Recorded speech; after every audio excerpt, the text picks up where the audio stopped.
Welcome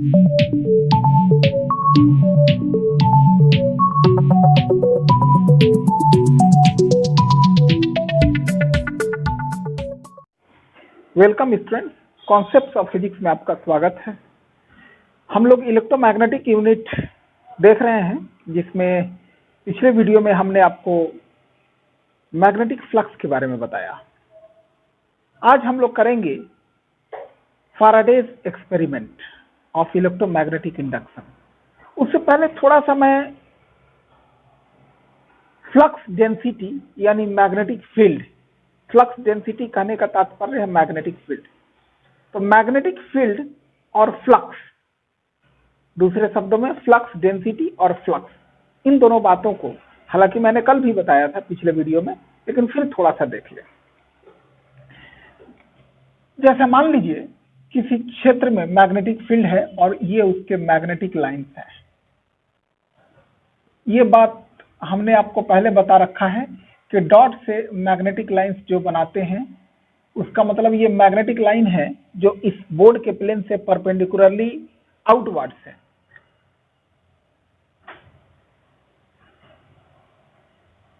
ये perpendicularly outwards magnetic field है।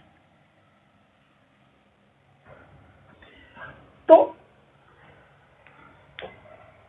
इसका मतलब देखिए मैग्नेटिक फील्ड क्या है। तो यहाँ पर मैग्नेटिक फील्ड की वैल्यू क्या है। जाहिर है कि ये यूनिफॉर्म मैग्नेटिक लाइंस है। मैग्नेटिक लाइंस की जो स्पेसिंग है वो हर जगह यूनिफॉर्म है, तो इसको यूनिफॉर्म मैग्नेटिक फील्ड कहेंगे। मान लीजिए ये दूसरे मैग्नेटिक लाइंस में बनाता हूं, इसमें मैग्नेटिक लाइंस का स्पेसिंग ज्यादा है, यानी मैग्नेटिक लाइंस की डेंसिटी कम है। इसका मतलब कि ये वीक मैग्नेटिक फील्ड है। ये भी यूनिफॉर्म है क्योंकि लाइंस तो यूनिफॉर्म है, हर जगह स्पेसिंग बराबर है, लेकिन ये वीक फील्ड है। तो ये जो मैग्नेटिक लाइंस का जो समूह है, इसको फ्लक्स कहते हैं। और फ्लक्स की डेंसिटी कहाँ कम है कहाँ ज्यादा है, ये मैग्नेटिक फील्ड हो गया। यानी मैग्नेटिक फील्ड लाइंस यानी कि मैग्नेटिक फ्लक्स की डेंसिटी यहाँ पे ज्यादा है, यानी ये स्ट्रॉन्ग मैग्नेटिक फील्ड मान लीजिए B1 को डिनोट करता है। और यहाँ मैग्नेटिक फील्ड लाइंस यानी कि मैग्नेटिक फ्लक्स की डेंसिटी कम है, मैग्नेटिक फ्लक्स दूर दूर है, तो यहाँ कोई मान लीजिए मैग्नेटिक फील्ड B2 है। ये दोनों मैग्नेटिक फील्ड बोर्ड से परपेंडिकुलरली आउटवर्ड्स। और मान लीजिए कि कोई प्लेन, बोर्ड के प्लेन में ये एक हमने सर्कुलर एरिया बना दिया, तो जाहिर है कि इस सर्कुलर एरिया को सारे फील्ड लाइंस परपेंडिकुलरली ही क्रॉस कर रहे हैं। तो flux linked with this area वो होता है फाई इज इक्वल टू, ये एरिया कितने मैग्नेटिक फील्ड में रखा हुआ है B2, और इसका मान लीजिए एरिया जो है वो A2 है, तो एरिया A2। तो ध्यान दीजिए कि वेक्टर फॉर्म में जब बात करते हैं तो ये जो हमारा जो हमने सर्कुलर एरिया दिखाया है, इसका एरिया वेक्टर बोर्ड से परपेंडिकुलर होगा। यानी एरिया वेक्टर तो बोर्ड से परपेंडिकुलर है ही, और मैग्नेटिक लाइन भी बोर्ड से परपेंडिकुलर है। तो ऐसे वेक्टर फॉर्म में होता है B डॉट A, और जब इसी को सॉल्व करेंगे तो B A cos theta, theta is the angle between area vector and magnetic field. तो यहाँ एरिया वेक्टर और मैग्नेटिक फील्ड दोनों सेम डायरेक्शन में है, यानी दोनों बोर्ड से आउटवर्ड्स हैं। तो यहाँ पर ये सॉल्व होके हो जाएगा B2 A2। ये हो गया फ्लक्स लिंक्ड विथ एरिया। यानी ऐसे कॉन्सेप्ट के लिए समझिए तो इस एरिया से कितने फ्लक्स गुजर रहे हैं, 1 2 3 4 5 6 7 8 मान लीजिए। ये total flux linked with this area हो गया। अब यहाँ मान लीजिए उतना ही बड़ा एरिया यहाँ भी बनाते हैं। ये मान लीजिए ये भी एरिया उतना ही है, इसका भी नाम हमने अभी A1 दिया है, लेकिन यहाँ मान लीजिए कि A1 एरिया और A2 एरिया दोनों बराबर है, और यहाँ मैग्नेटिक फील्ड B1 है। तो यहाँ फ्लक्स लिंक्ड हम लोग निकालेंगे, phi is equal to B1 A1, तो B1 A1 cos थीटा के जगह पे cos 90, यहाँ भी मैं 90 बैठा देता हूँ, सॉरी 0 cos 0, क्योंकि एरिया वेक्टर भी बोर्ड से परपेंडिकुलर और मैग्नेटिक लाइंस यानी कि फ्लक्स भी बोर्ड से परपेंडिकुलर है। तो cos 90 हो गया 1, तो इसका वैल्यू आ गया B1 A1। तो यहाँ देखिए, यहाँ एरिया तो दोनों में हमने कह दिया बराबर है, लेकिन ये मैग्नेटिक फील्ड स्ट्रांग है, तो उसी एरिया से, उतना ही बड़ा एरिया से फ्लक्स की गिनती करें। 1 2 3 4 5 6 7 8 9 10 11 12 13 14 15 16 17 18 फ्लक्स है। ये गिनती करने वाली चीज नहीं है, मैं आपको कंसेप्ट के लिए बता रहा हूं कि मतलब total flux linked with same area ज्यादा होगा अगर वो एरिया स्ट्रॉन्ग मैग्नेटिक फील्ड में रखा हुआ है, और अगर वीक मैग्नेटिक फील्ड में है तो टोटल फ्लक्स लिंक कम होगा। तो यहां अब आप पूरी तरह से समझ गए कि फ्लक्स डेंसिटी क्या होता है और flux linked with an area क्या होता है। अब मैं आगे टॉपिक पे पहुंचता हूं, Faraday's loss of electromagnetic induction पढ़ाऊंगा, लेकिन उससे पहले फैराडेज एक्सपेरिमेंट हम लोग करेंगे। अब देखिए फैराडेज एक्सपेरिमेंट को हम लोग समझें। ये एक कॉइल है, कॉइल को मैंने किसी मान लीजिए सॉफ्ट आयरन कोर पर लपेट रखा है। खासकर मैंने ये सिलिंड्रिकल कोर बनाया है ताकि आप समझ जाएं कि कॉइल के टर्म्स कैसे हैं। तो इस कॉइल का सर्किट कंप्लीट है, गैल्वेनोमीटर जोड़ा हुआ है। तो एक बार मैग्नेट को हम दूर से इसकी ओर ला रहे हैं, कॉइल की ओर ला रहे हैं, और ध्यान रखिए हम लोग लाते समय इसका नॉर्थ पोल कॉइल की ओर है, यानी एक नॉर्थ पोल हमारे कॉइल के इस एंड बी की ओर आ रहा है। तो ऐसी स्थिति में फैराडे ने इस एक्सपेरिमेंट में क्या ध्यान दिया कि जब नॉर्थ पोल को हम इसके पास ले आ रहे हैं तो इस कॉइल के अंदर एक करंट पैदा हो गया, और उस करंट का डायरेक्शन जो है ऐसा मिला।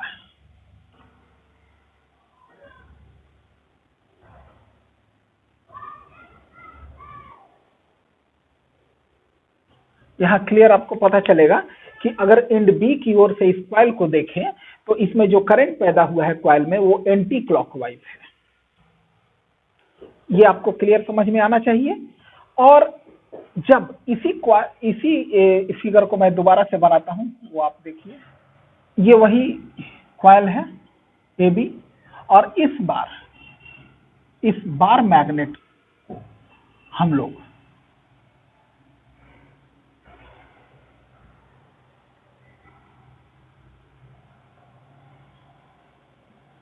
दूर ले जा रहे हैं, इसको यहां से दूर ले जा रहे हैं, यानी कि ये जो नॉर्थ पोल है हमारे इस कॉइल के एंड बी से अवे जा रहा है।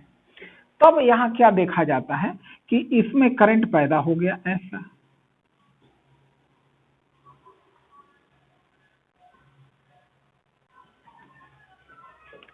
तो फैराडे ने इस एक्सपेरिमेंट पर ध्यान देते हुए ये कहा कि जब भी किसी कॉइल के आसपास कोई मैग्नेटिक फ्लक्स चेंज करता है तो इस कॉइल में करंट पैदा हो जाता है। ध्यान दीजिए स्टेटमेंट, जब भी किसी कॉइल के आसपास उस कॉइल से लिंक्ड मैग्नेटिक फ्लक्स चेंज करता है तो उस कॉइल में करंट इंड्यूस हो जाता है, ईएमएफ पैदा हो जाता है, यानी वोल्टेज पैदा हो जाता है। अब देखिए जब हमारा मैग्नेट इस कॉइल से दूर है तो इस कॉइल के आसपास मैग्नेटिक फील्ड वीक है, और जैसे जैसे पास ले आ रहे हैं तो यहाँ मैग्नेटिक फील्ड स्ट्रांग होता जा रहा है। मैग्नेटिक फील्ड कहने का मतलब कि फ्लक्स डेंसिटी स्ट्रांग होता जा रहा है, यानी इस कॉइल से लिंक्ड फ्लक्स चेंज होता जा रहा है। जब मैग्नेट हमारा दूर है तो इस कॉइल से लिंक्ड फ्लक्स कम है, जैसे जैसे पास ला रहे हैं तो फ्लक्स डेंसिटी बढ़ने के कारण इस कॉइल से लिंक्ड टोटल फ्लक्स बढ़ते जा रहे हैं। यानी हो क्या रहा है, जब मैग्नेट को हम कॉइल के पास ले आ रहे हैं तो इस कॉइल से लिंक्ड फ्लक्स इंक्रीज कर रहा है, और इस स्थिति में जब मैग्नेट को दूर ले जा रहे हैं तो इस कॉइल से लिंक्ड फ्लक्स डिक्रीज हो रहा है। तो यहां ध्यान दीजिए, तो इसमें करंट पैदा हो गया, और दोनों केस में करंट का डायरेक्शन अपोजिट है।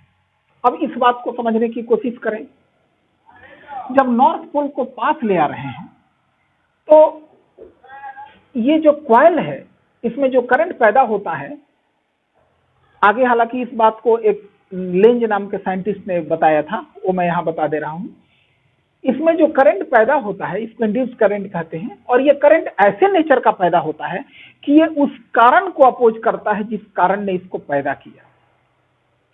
यानी इस करंट को किसने पैदा किया? मैग्नेट के मोशन ने पैदा किया।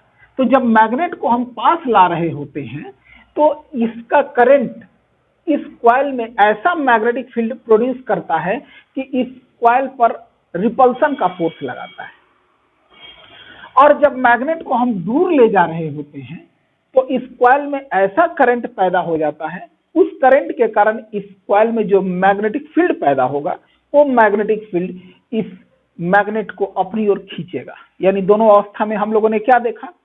जब पास ले आ रहे हैं तो हमारे मैग्नेट पर रिपल्सन का फोर्स लग रहा है। हम देखिए पास ले आ रहे हैं लेकिन हमें महसूस होगा कि कोई रिपेल कर रहा है, और जब दूर ले जा रहे हैं तो हमें महसूस होगा कि हमें कोई वापस खींच रहा है, और कहीं पर ले जाकर के रोक दे तो कोई फोर्स नहीं लगेगा, क्योंकि ध्यान दीजिए रोक देंगे तो इस मैग्नेट के वजह से यहाँ पर फ्लक्स डेंसिटी चेंज नहीं हो रहा है, और चेंज नहीं हो रहा है तो इसमें कोई करंट इंड्यूस नहीं होगा, और कोई करंट इंड्यूस नहीं होगा तो इसका कोई अपना मैग्नेटिक फील्ड नहीं प्रोड्यूस होगा, और जब इसका कोई अपना मैग्नेटिक फील्ड नहीं प्रोड्यूस होगा तो इस पर कोई फोर्स नहीं लगाएगा। तो ध्यान दीजिए, जब हम इसको पास ले आ रहे हैं इस प्रकार की, इसका नॉर्थ पोल इसकी ओर आ रहा है, साउथ पोल तो अवे है उसकी बात नहीं करें, नॉर्थ पोल इसकी ओर आ रहा है, तो ये कॉइल ऐसा करंट पैदा करता है कि इसका ये एंड नॉर्थ पोल हो जाता है और ये एंड साउथ पोल हो जाता है। और ये एंड नॉर्थ पोल बनाने के लिए इस एंड से अगर आप देखें तो ये करंट एंटी क्लॉकवाइज है। तो ऐसी स्थिति में जब हम पास ले आते हैं तो एक नॉर्थ पोल को रिपेल करता है। मेरे ख्याल से बहुत क्लियर आप समझे होंगे।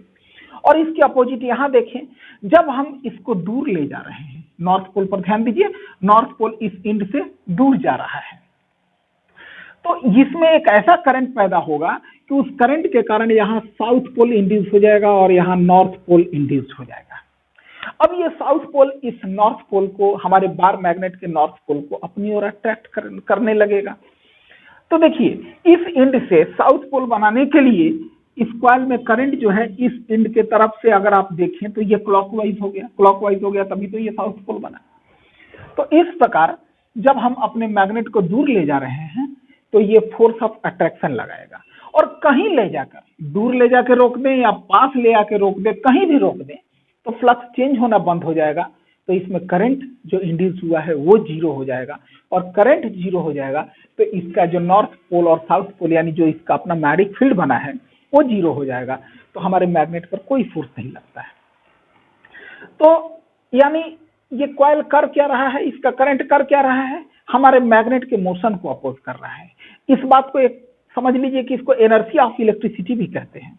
जैसे एनर्सिया हमेशा मोशन को अपोज करता है, आपने जनरल फिजिक्स में पढ़ा है, वैसे ही यहाँ भी जब हम आगे बढ़ते हैं तो लगता है कि कोई अपोजिंग फोर्स यहाँ भी लग रहा है, यहाँ भी जब अवे जा रहे हैं तो यहाँ भी अपोजिंग फोर्स लग रहा है, और स्थिर हो जा रहे हैं तो कोई फोर्स नहीं लग रहा है। जैसे एनर्सिया भी, स्थिर ऑब्जेक्ट पर कोई एनर्शियल फोर्स नहीं लगता है, मूविंग ऑब्जेक्ट पर ही एनर्शियल फोर्स लगता है, या जो मूव करने की कोशिश करे।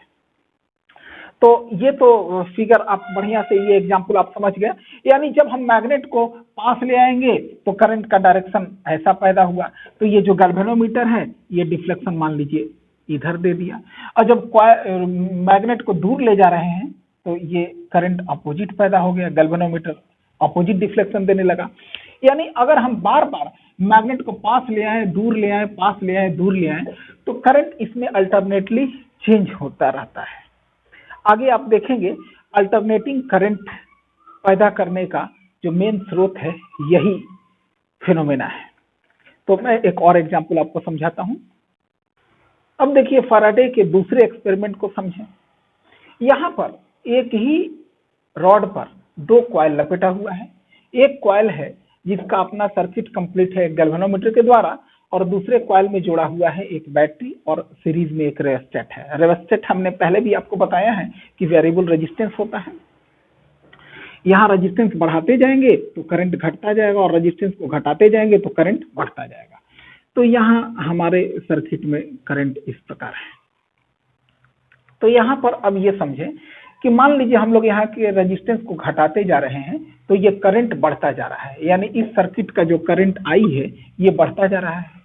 और अगर इस इंड से हम लोग देखें, यानी इंड ए से देखें, तो ये करंट जो है हमें इस इंड से एंटी क्लॉकवाइज दिख रहा है, तो इसका ये एंड नॉर्थ पोल और ये एंड साउथ पोल बन जाएगा। और ये करंट बढ़ रहा है, यानी ये नॉर्थ पोल स्ट्रांग होता जा रहा है, यानी इस कॉइल से लिंक्ड फ्लक्स इंक्रीज करता जा रहा है। तो इसमें जो चेंज हो रहा है, यानी नॉर्थ पोल का स्ट्रेंथ बढ़ता जा रहा है करंट बढ़ने की वजह से, तो ये कॉइल ऐसा करंट इंड्यूस्ड अपने अंदर करेगा कि ये इसी साइड नॉर्थ बनाएगा और इस साइड साउथ बनाएगा, ताकि इसको अपोज कर सके। और इस इंड से नॉर्थ बनाने के लिए इस इंड से देखेंगे तो इसमें करंट आपको बनेगा एंटी क्लॉकवाइज, इंड बी से देखेंगे तो एंटी क्लॉकवाइज करंट होगा। तो ये आप क्लियर समझ लीजिए कि इसमें कैसा करंट देंगे तो कैसा इंड्यूस होगा। और इसके उलट अगर हम लोग इस करंट को डिक्रीज करने लगे, यानी नॉर्थ पोल का स्ट्रेंथ डाउन होने लगे, डिक्रीज होने लगे, तो इसमें करंट फिर अपोजिट हो जाएगा।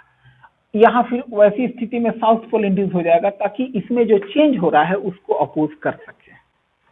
तो फैराडे के एक्सपेरिमेंट के अनुसार क्या है कि जब भी किसी कॉइल से लिंक्ड फ्लक्स चेंज करता है तो उस कॉइल में ईएमएफ इंड्यूस हो जाता है, करंट इंड्यूस हो जाता है। ईएमएफ यानी वोल्टेज पैदा हो जाता है और उस वोल्टेज की वजह से करंट हो जाता है।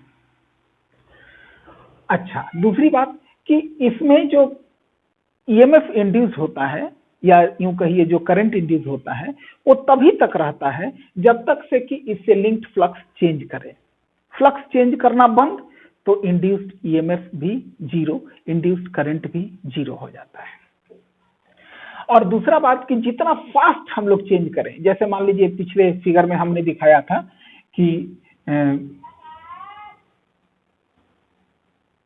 पिछले फिगर में हमने आपको ये दिखाया था कि ये एक कॉइल है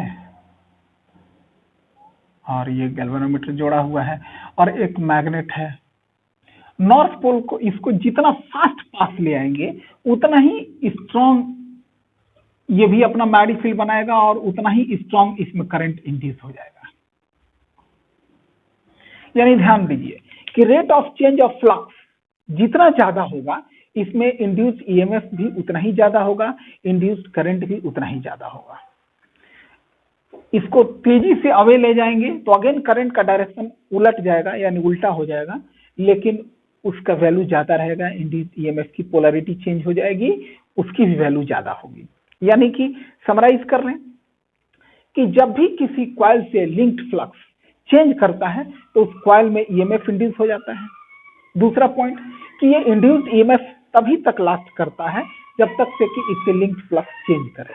और तीसरा पॉइंट कि इस इंड्यूस्ड ईएमएफ का जो वैल्यू है वो डायरेक्टली प्रोपोर्शनल होता है rate of change of flux linked with this coil. ये फैराडे लॉ है, इसको मैं लिखवा देता हूं, उसके बाद आप इसे सिर्फ नोट कर लें। अब देखिए Faraday's laws of electromagnetic induction, ये आपके नोट्स पर कैसे होना चाहिए। Number 1, whenever magnetic flux linked with a circuit or a coil changes, induced EMF is produced. दूसरा point, the induced EMF lasts as long as the change in the magnetic flux continues. तीसरा point, the magnitude of the induced EMF is directly proportional to the rate of change of magnetic flux linked with the circuit. और आगे दिखा दें, induced EMF को ई से denote करते हैं, E proportional to D phi बटा D T. D phi means change in flux और डी टी से डिवाइड हो गया, यानी डी टी टाइम में डी फाई फ्लक्स चेंज हुआ, तो इसको कहते हैं rate of change of flux. तो induced EMF is directly proportional to D phi बटा D T, that is rate of change of flux. और यहाँ कांस्टेंट लग जाता है माइनस के कांस्टेंट है और माइनस साइन इसलिए लगा है कि यहाँ देखिए here K is the constant of proportionality and the negative sign indicates that the induced EMF has got opposing nature and the value of K is 1। यहाँ ध्यान दीजिए, ये नेगेटिव साइन फैराडे ने नहीं दिया था। फैराडे के अनुसार इंड्यूस्ड ईएमएफ सिर्फ था डी फाई बटा डी टी, लेकिन एग्जाम में आपका आता है Faraday law of electromagnetic induction लिखने के लिए, तो आप यहाँ पे दिखा देंगे, माइनस साइन दे देंगे। लेकिन कभी कभी एग्जाम में ऐसे पूछ देता है कि explain Faraday's Lenz law of electromagnetic induction, तो वैसी स्थिति में आप यहाँ माइनस नहीं देंगे, इसके बाद लेंज रूल एक्सप्लेन कर देंगे और एक्सप्लेन करने के बाद यहाँ पर माइनस देंगे। और ये क्वेश्चन सेपरेट भी आ सकते हैं, जैसे केवल कभी आपसे पूछ दे Faraday's law of electromagnetic induction, तो ये माइनस साइन दे के इंडिकेट करें, इन बातों को एक्सप्लेन कर दें। और कभी सिर्फ आपसे लेंज रूल पूछ दे तो इतना दिखाएंगे। ये क्या है Lenz rule? It states that the induced current produce in a circuit always flows in such a direction that it opposes the change और the cause that produces it. यानी इंड्यूस्ड ईएमएफ या इंड्यूस्ड करंट ऐसे nature का पैदा होता है कि ये उस कारण को अपोज करता है जिस कारण ने इसको पैदा किया। तो आगे देखिए, here the induced EMF in a coil according to Faraday is given by, यानी इंड्यूस्ड ईएमएफ किसी कॉइल में जो होता है अकॉर्डिंग टू फैराडे, उसको कैसे दिखाएंगे? तो लेंज ने यहाँ माइनस साइन लगा दिया। मेरे ख्याल से आपको बिल्कुल क्लियर होगा। आगे कल हम लोग आगे के टॉपिक देखेंगे, इसको ध्यानपूर्वक आप समझ लेंगे। धन्यवाद।